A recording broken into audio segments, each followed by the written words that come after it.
Welcome to the Heart of Giving. As you know, our program is for nonprofits. We learn about what's happening in the community and the people that have started nonprofits, how they feel committed to what they're doing. I just love knowing about some of the new ones. And we have a new one that I'm going to ask a lot of questions because I didn't know existed until we had a chance to chat. And it's called Shared Science. And it's been around a long time, but it's just recently, in the last 2-3 years, become more well known. But it started in 2008. It did, yes. How did it start? And then I'll ask you what it is. Okay.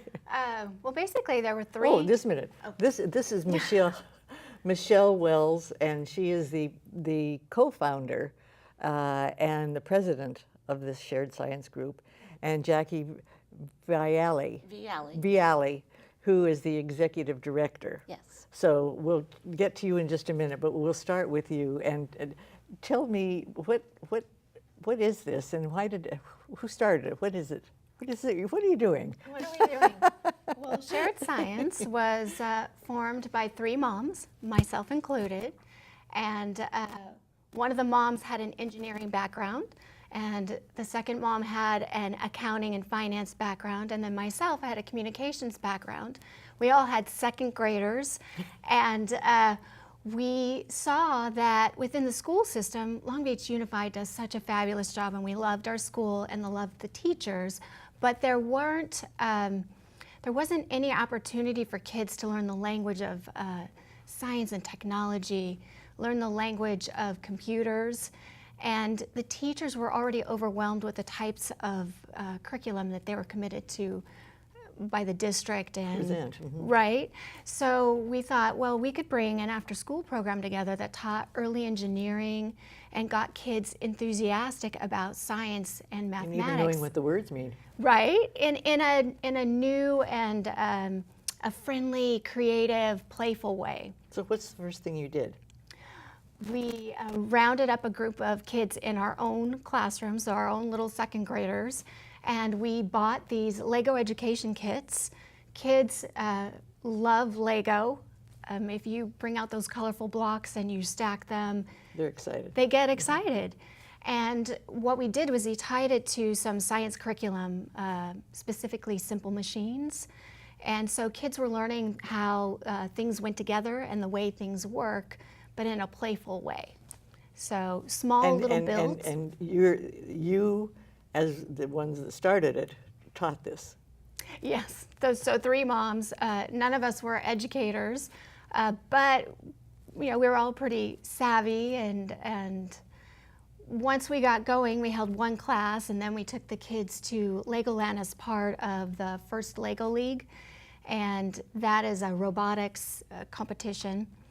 And that just sort of spurred into bigger meetings and more children wanting to be involved. More children wanting to be involved in classrooms. And so as the years went by, we started going to more school sites and expanding till eventually we were large enough that it made sense to bring on an executive director. And Jackie is an educator, so she was helping us with classroom management and making sure that kids and families had a really great experience. I love the story when three moms get together.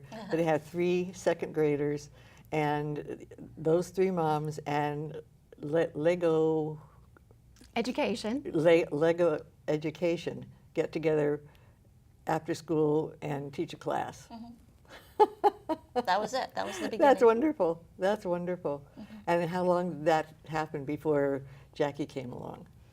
Jackie been with us for a long time, actually. Yeah, it was probably in 2011 that I started working. And then how did you expand it? How did you take your background to this? Well, so I got my master's in educational administration at Cal State Long Beach. And I was an educator for many years before that in Long Beach Unified and before that in LA Unified. And I just started reaching out to schools, to principals. I went to every event that I could go to and talked up our organization and what we were doing, because we really saw that it was a valuable program. We saw that kids loved doing it, and there's just not time in the day, in the school day, to spend 2 hours building a machine and learning engineering So principles. this is after school? Yeah. An hour, 2 An hours? hour and a half to 2 Okay. hours, and summer camps. We also train teachers and bring clubs to schools, but our primary focus is on after-school programs. And how many do you have going now? I mean, do you have lots of them, or do you have one We're at one school? over, yeah, this fall, I think we plan to, we'll be at 15 school sites. We're managing 2 FLL robotics team, plus a junior team, plus a junior First Lego League, which is also a competitive little group And engineering. who's doing the teachings? Because those 3 moms can't be all those No. places. So now we hire credentialed teachers, teachers in training, and computer science and engineering professionals to teach our classes. And do they volunteer their time, or No, do we you pay them. We pay them a good wage. They're employees of Shared Science. And how do you raise your money? Well, a lot of different ways. The bulk of our income comes from registration fees, but we have Okay. also had many generous grants, like from Gumbiner and the Josephine Gumbiner Foundation. Hodges. We had an event last fall with a tech company called Elastic.com, and Elastic does this software, little software modules that software developers put into their code. So finding good tech partners like that who are interested and want kids to have learn the language of technology.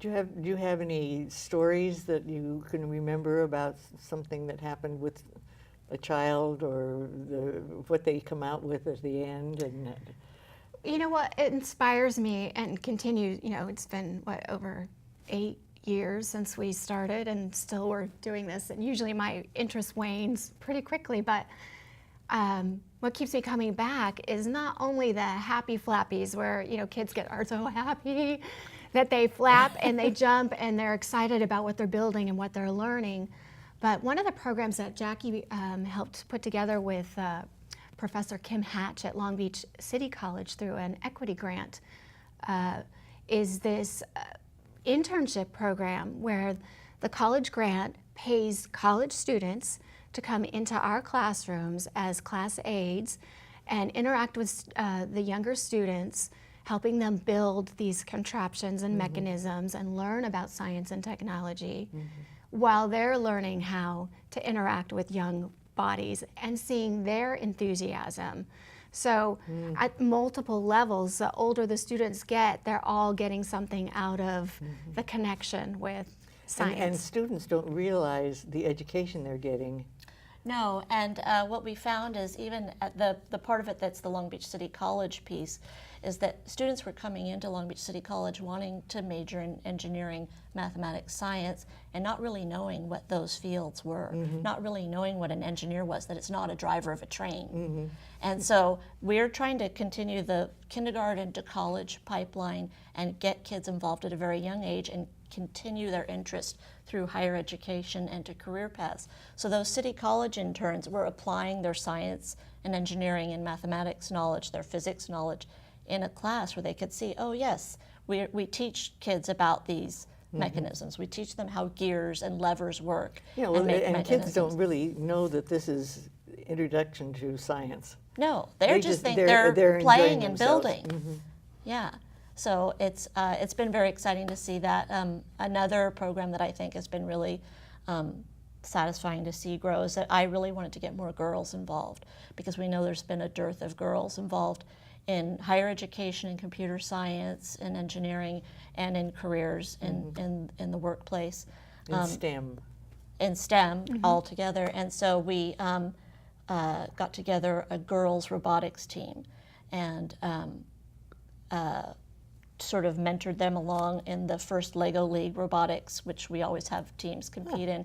And the first year that we had it, they did very well, and they were very pleased to say that they performed better than some veteran teams that were already in How the exciting. robotics league, and our girls team did really well, and we're very proud of that. Now, if they start doing this like in second grade and just having a wonderful time, Does it advance to later years? They go to something in the 3rd grade or in the 4th grade? Exactly. So we start off with this early engineering with the Legos putting together simple mechanisms, following the simple machine curriculum. And from there, we teach them basic programming concepts. We just introduced a new program called Lego We Do, where 2nd through 5th graders can build programming blocks on a drag and drop interface on an iPad. I think I need this program. Right, it's super fun. Yeah, easy. Using tools that these kids are super familiar with. And so they're learning how to put sequential instructions in place to drive a little mechanism. From there, it moves on to robotics. It doesn't just happen. Right, and then we have a high school team that we're involved with, Team Momentum. Brand new team. They competed for the first time last year. They're based out of Sato Academy, which is the newest Yes. high school here in Yes. Long Beach. And those kids are so exciting and so enthusiastic about being involved in the program, and watching those kids go on and get scholarships and go on to college and make a significant mark in the technology world. I think that's what it's really all about.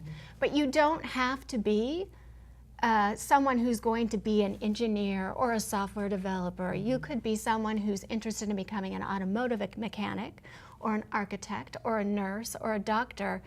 This type of learning is all about learning the language of technology, learning to be comfortable with computers. As Jackie said, getting kids, particularly girls, familiar and acquainted with coding, even basic coding, is so beneficial.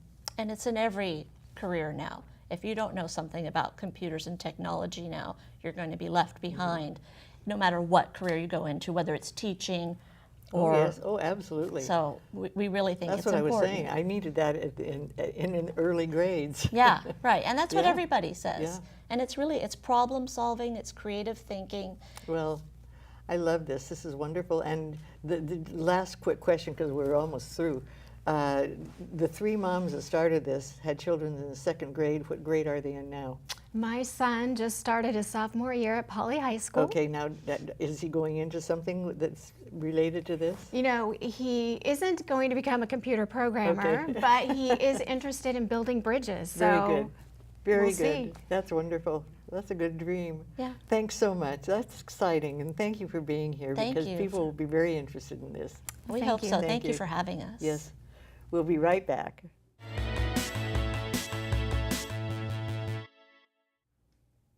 Welcome back.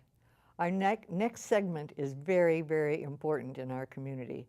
It's the Long Beach Community Foundation, and we have Marcelle Effley here, who is the president and CEO. And Marcelle, I'm so pleased that you're here because this is such an important foundation for our community, and I don't think people really realize what it is. It's not, most of the nonprofits that we've had on the program are those that have workers, men or women in the community doing things that are so important.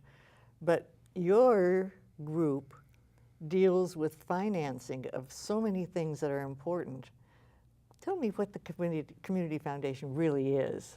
Well, thank you so much for having me on the show, Beverly. This is a real treat for us because it's our 20th year that we've been serving the community. No, is that right? Yes, and as a former board member, you were there at the beginning, Yes. along with the matriarchs and patriarchs of Long Beach that came together 20 years ago to form the foundation.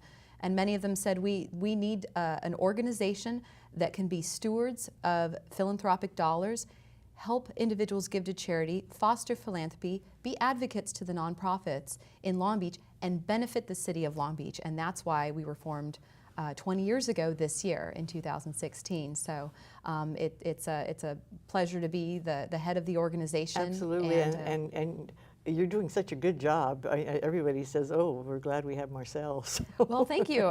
That's very, very, very flattering. But I have to say, you know, Gene Bigsby Smith and Jim Worsham, it was the Jim and Gene, as they called it, show for all those first 18, 19 years. And they really worked hard at growing the foundation. And it was the initial founders that put in the resources to build the foundation and said, you know, community foundations exist all over the United States, and they've been around for over 100 years. we should have a community foundation that focuses on the needs of our city. And so it was a meeting at the 555 with some of our founders, including Skip Kiesel and a lot of really wonderful people, and said, we need to get this started up the ground. And a year later, we had enough to get going, and we hit our first $5 million, then $10 million, and 2 years ago we hit $25 million of charitable funds that we manage that run the gamut between scholarships for children at City College and Cal State Long Beach, through planned giving and charitable funds that we have the discretion over. So a large part of my day is spent meeting with nonprofits, learning all the ins and outs that they do. So that I can grant on behalf of donors. And you have a board. We have a that you meet- fantastic board. Yes, Yeah, and yeah. that meets, once a month, is it? They meet every other month. It's currently Every chaired. other month, okay. Yes, it's currently chaired by Jane Netherton, of course, International City Bank CEO for 25 years. And our board of directors are the professionals in Long Beach that really help guide us, steer us, and watch the foundation grow and make sure it does. So what you do is, if someone wants to have money set aside for nonprofits after they pass away, or if they just want to have it in a holding place to be used for nonprofits, you have their funds. The board, you have people apply to make use of the funds for their, and your board decides where it goes. Well, yes, and there's a lot of different ways that we manage the funds, but the primary source of our assets, our $28 million that we currently have, is donor advice funds, or they're private charitable giving funds that either families decide where to give, or individuals, or groups of people. But the biggest benefit is, as an individual, and we see a lot of this at the end of the year, if you have disposable income that you want an immediate tax benefit from, you can put that with a community foundation, you can name your fund, and then December 31st, that deadline goes away in terms of your charitable giving. You can give after that deadline, you can hold the funds there and keep it there, or grant when you see an opportunity in the community, or maybe when you're asked. But the big thing is it's private. A lot of folks decide, well, should I have a private foundation, which is anything but private. It is disclosed on your 990 tax form where and how much you gave, as well as you have to administer that foundation and take care of it. With the community foundation, we do all of the sort of back office for that and grant, and you can do it on your own time. And it makes it very, very easy to give to charity. But the planned giving portion is important because a lot of people want to be able to have their legacy live on. And I'll give you a couple examples. Katie Stone worked for the City of Long Beach for many, many years, and at Parks and Rec, and she decided she wanted to leave her legacy for youth and individuals that were experience the parks, experience the in funds Long that Beach. she wanted to give away. Exactly, and so she decided to give that to charity, but she wanted the community foundation to monitor that over the course of forever, because it's an endowment, and to pick what the highest and best need was in Long Beach. And so her nieces advised to that, and they live outside of Long Beach, but they depend on us to let them know who's doing the type of work that their aunt would have wanted to fund. So we have great value for planned giving, or people give, like John Kajuabara was very much a fan of the arts and the Japanese garden at Cal State Long Beach, and he has specific funds that went into specific organizations. And so individuals can come to the community foundation and discuss what types of causes they like, and then leave that. So when Dr. Kajuabara passed away, you had the funds to give to those places that he had been He specified supporting. them, or He can. specified He them. specified, absolutely. Or some people can give and say, I'm really passionate about the following types of charities, and I want you to find the charities that are doing the best work. Or and you name the fulfill my wishes. charities. Exactly, either way. So we're a big value to that. As well, if a charity closes their doors for some reason, we have the authority to then move that charitable donation to a like organization, and that unfortunately does happen from time to time. So it's a great way to ensure that your gift is left in the ways that you intended it for. when I was on the board and I was learning about it at the time, which was quite a few years ago, it was part of the California Commission. Yes, the California Community Yes, Foundation. Yes. California Community Foundation. And I remember that someone in California had given to the California Foundation money to repair old pipe organs in churches. Wonderful. That's a lot of Isn't that churches do interesting? ask for and, those type of and funds. nobody could find the churches, the old pipe organs. They found one in Orange County, and I thought, isn't that wonderful? that they didn't even know in Orange County, they didn't know that there was money set aside. I'm gonna have to look into that because I know First Yeah. Congregational needs that right Yeah, now. So. but but I mean, so people will in Long Beach might put something in for something that the person over here that's doing it doesn't even know, but they're doing a specific need for the. Well, this is has grown to be what?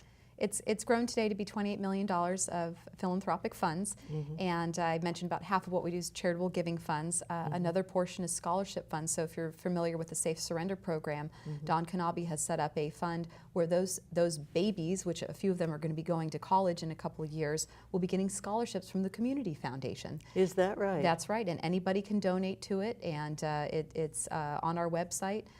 We also have funds where people can choose the type of causes, and they can get together with their friends and raise money for a cause. And Do you have a list? It seems as though people would like knowing the list of what you have funds for, and they would want to donate to that. Absolutely, and that's all on our website. You have it on your website? We have it on your website, and that Okay. the URL is longbeachcf.org. And a matter of fact, we do have programs throughout the year, including National Philanthropy Day, and that's something that was started by our chair, Jay Netherton, and said we need to get out in the community at least once a year and be doing some type of program that is benefiting the community in the way that, rolling up your sleeves, painting something, helping a nonprofit. And so we're in our third year of that. And we'll be at Precious Lamb this October 1, and we will. That's a good one. We will, yeah. It's a daycare for homeless children for viewers that aren't familiar with it. But we will. They've been on the program. Oh, terrific! Yes, wonderful. And they will have a new upgraded playground and some interior improvements as well.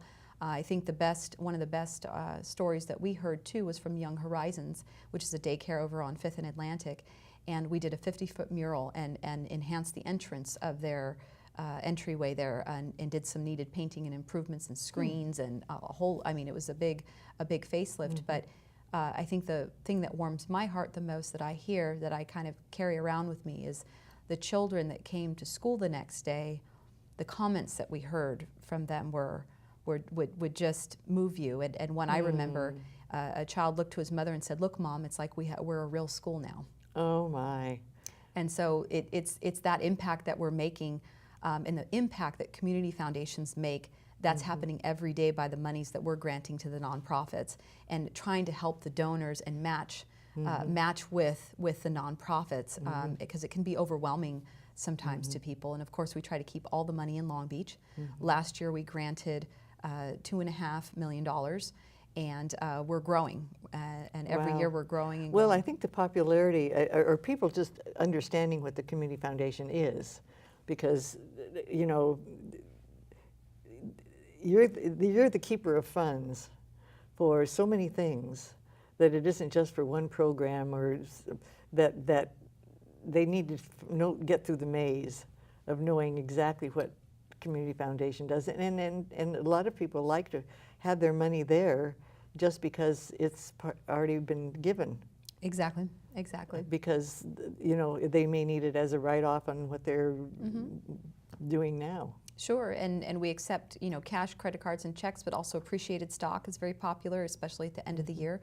Gifts of real estate. We recently sold a property on Avalon that went to charity, and we charitable remainder trusts and all sorts of different giving tools.